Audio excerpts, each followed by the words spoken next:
The video you are about to see shows Suns broadcaster and former player Dan Majerle last night before the Phoenix Lakers game throwing two wild shots in from right around half court. One underhanded and the other, watch this, over his head backwards.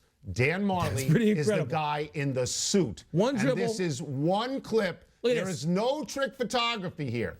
Wilbon, how amazing are these back-to-back shots? Okay, that's like, we're talking 45 feet. If that was a putt, it'd be impossible, much less throwing it over your head. But it's not impossible. You know why?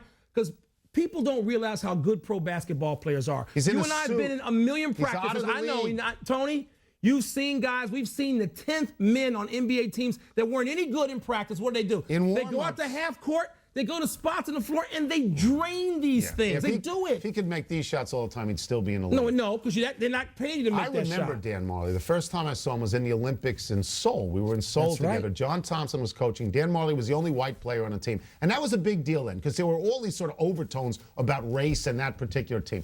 Dan Majerle didn't just get the green light.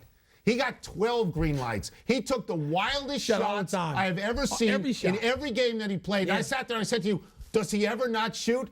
I think he learned how to make those shots in Seoul. No, he made those shots from playing in the league 12 or 13 years, having practices, having shoot-arounds. You have a ball in your hand for 12 or 13 years. And pros, they bounce it off the floor.